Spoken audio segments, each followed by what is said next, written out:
I'm gonna be spending 100 days in a Pokemon world created by you guys. This includes exploring 6 mysterious monuments that are said to be home to legendary Pokemon, catching new types of evolutions never seen before, and getting my hands on some super cool Pokemon forms and costumes. If you want to see more videos like this showing off community data packs that you can use in your own game, make sure to subscribe.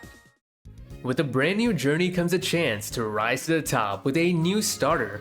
I'm gonna go with Froakie, and the main reason for that is because it comes with the ability Battle Bond.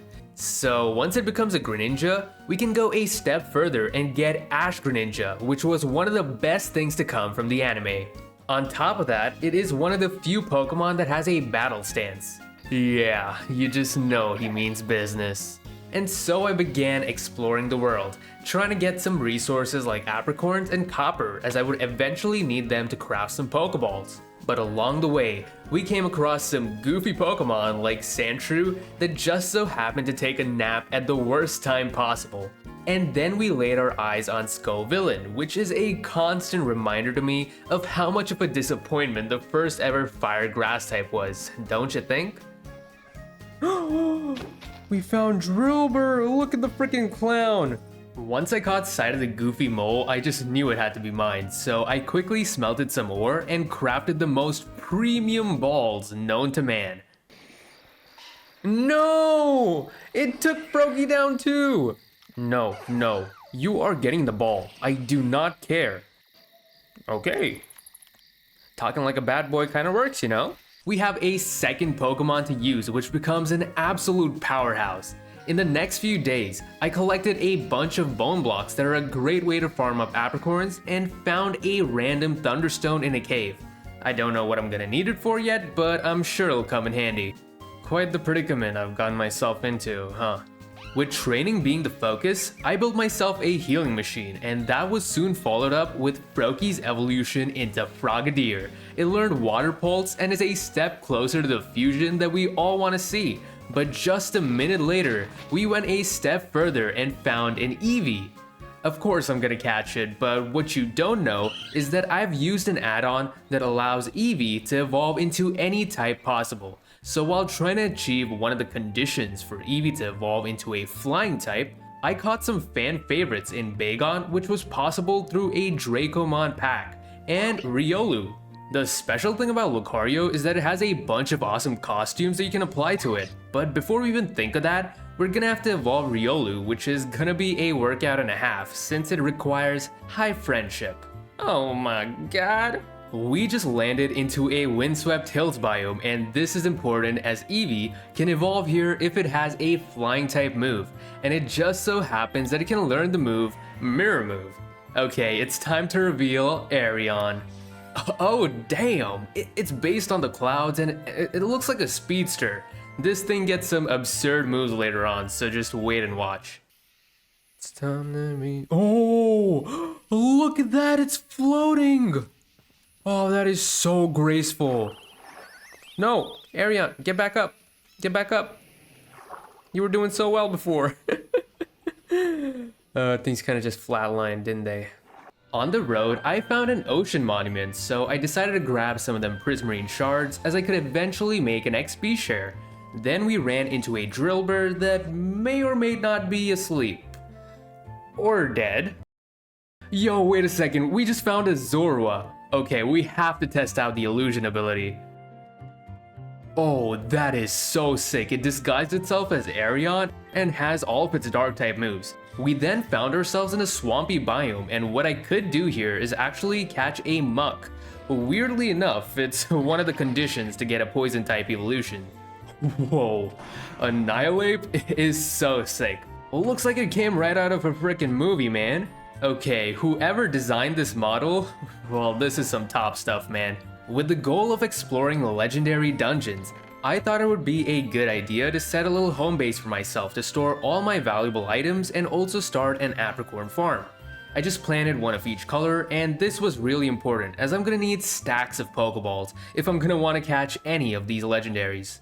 I crafted 20 quick balls with the small amount of gold that I had and built myself a PC too. With everything ready, I could focus on training my Pokemon, and with all that hard work, Frogadier hit level 36. You know what time it is? That's right, baby, it's Greninja time. Yo, that stance is so sick. Wait, what are you doing?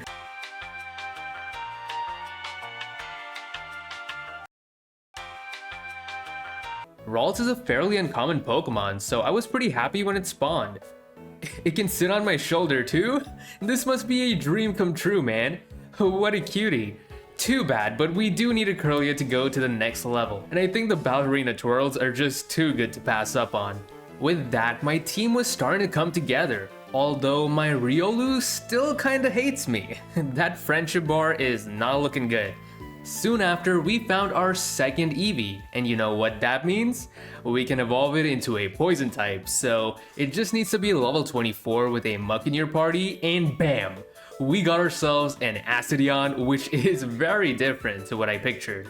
You would think poison types are meant to look vicious and scary, but no, it's just straight up cute. Meanwhile, Arion is just powering through. It has acrobatics, thunder, scald, and blizzard. That is one crazy moveset. We found a Dino too, which is kinda cool and all, but I think I'll save it for the late game. You know, with the level 64 evolution and all that. Yeah, I think I'm good for now. Okay, hear me out for a second, cause I finally realized that I can make a red piece of wool, and what this allows me to do is apply it to Riolu and can now change forms.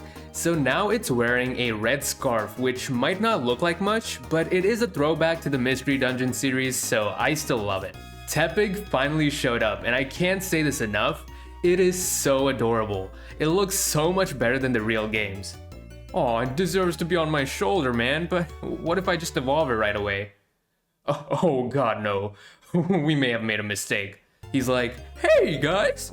And also, my Drillbur was able to evolve into an Excadrill, which is fantastic, but a part of me really wanted to see it turn into a drill when it walks around, but oh well. With my Bagon and Curlia lagging behind in terms of levels, I decided to head into the mine and get some diamonds and gold. The gold was to craft better Pokeballs, but I needed the diamonds to not only get myself into the nether, but also needed for crafting the XP shares. Along with that, I needed some glowstone blocks, and with all that done, I now had everything I needed. And with a little bit of a boost from the XP share, Bagon had quickly evolved into Shelgon, which is just a massive block. But I think that's super cool. Also, don't mind the fact that it kinda looks like a giant, puckered, you know what, you know. I know you all have been waiting for the legendary dungeons, and I was pretty excited for them too. But before heading on my long journey to find them, I just wanted to make sure I had everything I could possibly need. So I farmed up stacks and stacks of special balls and also found my third Eevee while doing so. So now, with everything ready, I headed off towards the first legendary structure. On my way there, we found an ice stone, which is always a nice little bonus. Yo, what you doing there, Poplio? It looks hella traumatized by Curlia's death stare. This was kind of like my training arc as I tried to raise Riolu's happiness as much as possible, but I also finally decided that it was time for me to unleash the true power of Greninja. Oh my god, that thing looks insane. Ash Greninja is here to stay. Not only does it have the looks to show that it's powerful, but its stats back it up. With that huge shuriken on its back and the tongue taking over as a scarf, it is just such a good design. And then we had the evolution of Gardevoir. I don't remember you looking that menacing. Possessed maybe? I feel like I'm under threat here. Also, don't feel bad if some of the Pokemon models don't quite live up to your expectation, as a lot of the ones were created by people not working with the dev team, and this has just been added to my game via data packs, so it's all good. It was about time that we reached our destination as the building was just within sight. It's kind of looking like a factory, but just as I was about to head inside, I got distracted by a Sliggoo in the distance, and can you really blame me? It looked so sick with its glowing slime, and it was basically the perfect moment. It was level 54, and it was raining, which meant that I could evolve it immediately into a Goodra. And oh, it's still asleep from our battle, but man oh man, is this gonna be a clutch Pokemon. Once I entered the factory, I started looking around. There was a bit of hidden loot here and there, but most importantly, there were these 4 generators. This was no factory. It was starting to look more and more like a power plant, and that's when it hit me. Zapdos. This must be Zapdos' den. Evacuate after meltdown of all 4 generators. Remember, an electric stone is a great power source. Generators require a power source. Okay, so what this is telling me is that I need to bring 4 thunderstones, 1 for each generator, and then the power plant will be activated, I guess? Unfortunately, I left my 2 thunderstones back at home, so I had to set a waypoint here and come back later. We were still too short, so I began looking for them in all sorts of mountainous areas, and in the meantime, I found a 4th Eevee, so at least we're on track for that. Little did I know that I was gonna find the 2 remaining Thunderstones in the giant chasm right next to my base, so with all 4 Thunderstones in hand, I returned to the power plant. Am I just meant to throw it in, or what? Okay, that's so sick. Something landed on the roof? No way, no way. That was definitely Zapdos' cry, so let's get going. Yo, there it is! There's Zapdos, okay. You know, kinda stiff, but I mean, it's still a legendary, so I'm not gonna complain about it. And you know what? The thunderstorm in the background makes it 10 times better. This is so cinematic. Come on, this has to be it, surely. Woo! Baby, we got ourselves a Zapdos! That is so cool. With Zapdos on our team, we have 5 more legendary monuments to go, and if you think that these structures are something you want to add into your own game, check out the Discord for data packs, as this is not a feature in the regular mod. Things were looking good for me as my PC was starting to get packed with some incredible mons like Beldum, which I evolved immediately so that I didn't have to deal with it banging its head into everything. Its counterpart Shelgon, though, hit level 50 and was ready to fulfill its long-standing dream of commanding the skies as a Salamence. It's looking a little goofy, but hey, any new Pokemon created by you guys is a gift in itself, so I then crafted enough balls for the remainder of the 100 days and then took off towards my next destination, the home of Moltres. But a minute later, I ran into my 5th Eevee, and we have quite a few of them in the bank, so it was about time I evolved one of them. Luckily on my journey, I ran into a dripstone cave biome, which is important because if you bring Eevee here while it's holding an iron pickaxe, it actually gains the rock type evolution. So here we go. Minerion? Whoo, that looks sick! It has glowing eyes for the dark caves and kinda has a wrecking ball for a tail. It also learns one of the most powerful rock type moves in Head Smash, so this thing is busted. 40 days in and Riolu still only half likes me, but we're definitely honing in on that Lucario. On the way, I caught a Beedrill, which is needed for the bug type evolution, and also a Larvesta, which is just a new mon I haven't seen before. When I was roaming around, I saw this huge pack of Magmars on the map, and the best part was that one of them was shiny too. Yo, look at those sparkles, it's shiny Magmar. That is so hype. Look at it, look at the difference, it's like a tomato ketchup with a little sprinkle of pink in there. You know what, I'll follow you guys, I didn't realize this at the moment, but this was another feature called Pokénest, which was another data pack that I'd added.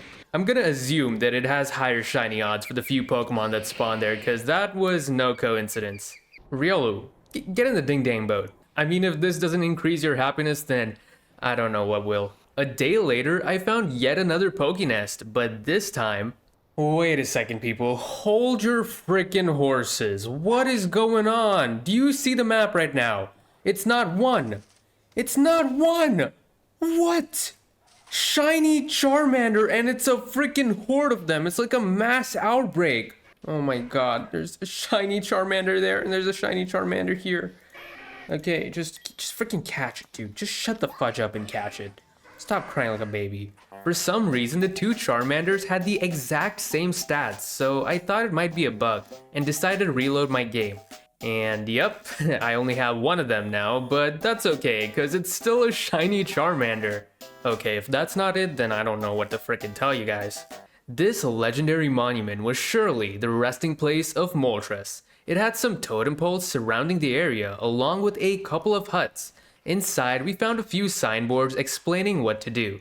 4 stones of fire, offered before the 4 totems, will summon the Phoenix of Fury.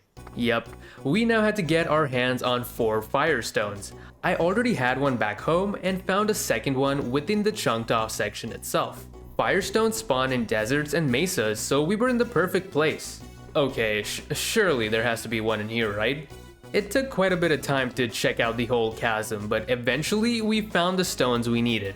Okay, right-clicking it doesn't work, so do I just throw it in? Holy crap! I was not expecting a fiery strike like that. A Pokemon screamed from up high. Oh, that is definitely the cry of Moltres, baby. So I began making my way up the tower, and there was even a little bit of parkour to the mix. Why is this such a dramatic climb up? Okay, finally, there we go. We found the fiery chicken wing, so we can try to get this thing on our team. We go for a Night Slash. Oh, you're so weak. What the hell, Moltres? Why are you so goddamn weak? No, Moltres. You gotta be kidding me. Look at Moltres' head. It's like glitching out trying to look up. Oh really? So you decided to get caught when I get the worst visual ever. Thanks a lot, Moltres. But I gotta say, Goodra has been so clutch against both Zapdos and Moltres. It's a good thing that I picked it up. With that, we were 2 legendary structures down with 4 more to go. Charmander helped me catch another Eevee in the area, so it deserved to evolve into Charmeleon. One step closer to the amazing shiny Charizard. But the important part was that I caught the Eevee with a Friend Ball, which makes it start off with 150 friendship to begin with. Quite a few evolutions require high friendship, so make sure to keep him happy, I guess. Meanwhile, back at home, I was so shook that we had 2 of the legendary birds, and I was so focused on my next goal that I didn't realize that Riolu was able to evolve as seen by the message in chat, after getting to 160 friendship points, so yeah, and that's kinda annoying. Instead, I was focused on evolving Eevee into its bug-type form. What I needed was to craft a beehive, and it's a good thing that I had the foresight to make my base next to a bee nest. I got my shears out and collected the honeycomb from the bees, and all I had to do is let Eevee hold the beehive while having a Beedrill on my team. And just like that, we got Hyveon. It might be looking a little too much like Beedrill, but you know, that's kind of the fun of it. It has a beehive for a tail, which is pretty cute too. With 4 evolutions down, I'd have to say that Minorion is still my favorite. Once again, I departed towards my next legendary destination, and no, it's not actually the Pokemon that you'd think it's gonna be. On my expedition, I made sure to keep up the pace of training my team up as much as possible. The legendary Pokemon only gets stronger from here. Metang was able to evolve into Metagross. With its amazing typing and boost in strength, it was gonna be a vital part of my team against all the remaining legendaries. I found my second Ice Stone, which at this point, I assume is gonna be needed for Articuno. Also, if you want to play with these different biomes, the biome pack is called Terralith, and I've paired up with a shader called Complementary Reimagined, which is actually recommended by the dev team. Anyways, I finally realized Riolu could evolve, and after seeing it come snuggle next to me while I slept, I just loved it even more. But it was finally time for us to say goodbye to Riolu and get ourselves a Lucario. Lucario is a huge step for me, not only because it actually learns some awesome moves now, but because it can actually show you all the costumes it comes with. So this is thanks to a Lucario Overhaul data pack that allows you to change forms with the help of different dyes that I collected the past few days. Red dye turns it into the Lucario from the game Pokemon Cafe Remix. White dye gives it a chef theme, which is just a silly little thing, right? But it looks cool. Pink dye gives it a martial arts theme with a pink belt, which actually looks pretty cool in my opinion. My favorite though has to be the black dye, a major throwback to Diamond and Pearl, cosplaying as Riley, which is such a cool form. Finally, you have the yellow dye, which transforms it to a ruin style. Pretty goddamn good too if you ask me, so there you have it. The blue dye changes it back to normal, and it's so awesome to have these cool little features thanks to you creators. As we continued our journey towards the home of the next legendary, Eevee had gained enough friendship points to evolve, so we can work on that once we're done with what's coming up next. Oh, that is so Sky Pillar, there's no way that isn't. Going through this place is gonna be amazing, I can already tell. The inside is crazy, it looks just like the tower from Pokemon Omega Ruby and Alpha Sapphire's Delta episode, I really appreciate all the small touches they've given for this. With each floor of the tower, you had to do some parkour and scale each level with ladders. You had to find your own path to get around the holes in the floor, and I know you can build across, but that's such a lame way to do it. Some of the loot in there wasn't bad either, but we all know what we're here to see. Okay, so we're here. Oh, wait a second. All it took for us to get to Rayquaza was just a bit of parkour? Are you serious? I mean, I guess the challenge is battling and actually catching it, but that is mind-blowing. Rayquaza was level 70, so I was gonna need all the firepower I could get to deal with this thing. So I decided to evolve Charmeleon into the black shiny Charizard, and within all this commotion, an Eevee spawned at the top of the tower. It's weird how there's a legendary that could fall off at any point, and then my brain just goes ahead and shifts the focus to a little fox, huh? Maybe a bite doesn't kill here? You piece of crap, you went for rest? No, we going for a head smash. Ooh, that does a lot of damage. And Rayquaza is still fast asleep. Okay, this is our best shot. 9% in a sleep. Let's go for the Dream Ball. Dream Ball is all it takes, man. Yes! Throw it! Please, Rayquaza, get in, you little filthy mongrel. 2, 3. Yes! We got it. We got ourselves a Rayquaza. What the fudge? That was the first ball that we threw. What are you talking about? Okay, let's see the bad boy in action. Okay, Bidoof, you can be the perfect testing subject. I mean, it's a legendary versus God, right?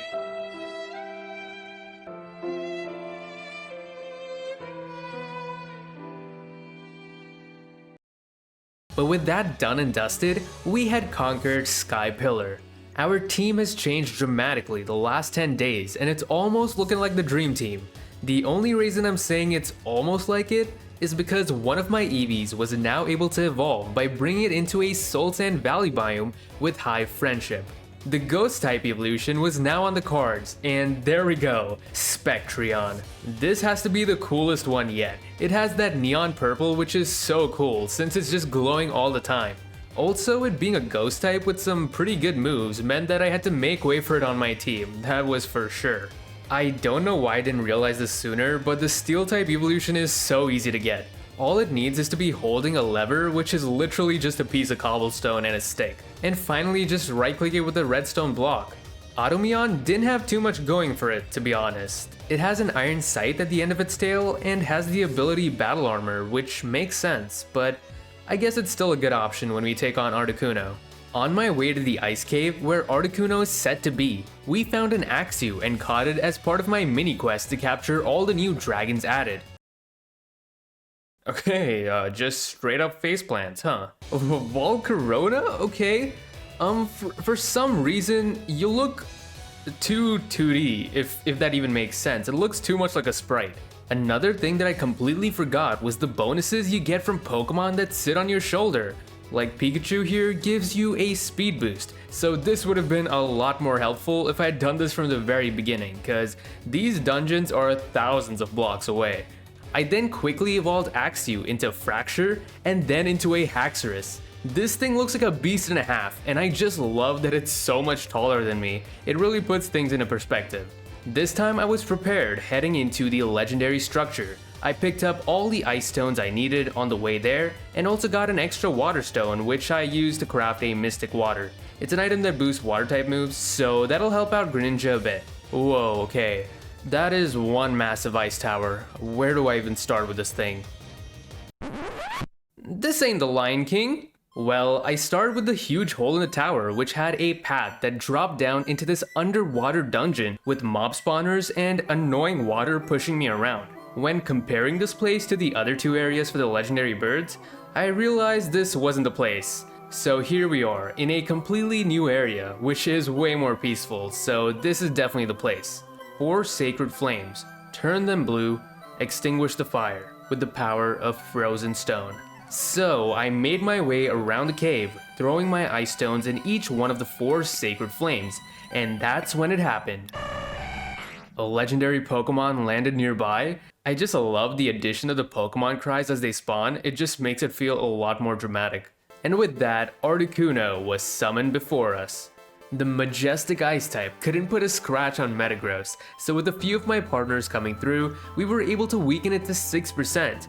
From there, Spectreon was my main man, putting it to sleep with Hypnosis, and from that point, we went all out with Timer Balls as we had crossed the 10-turn mark.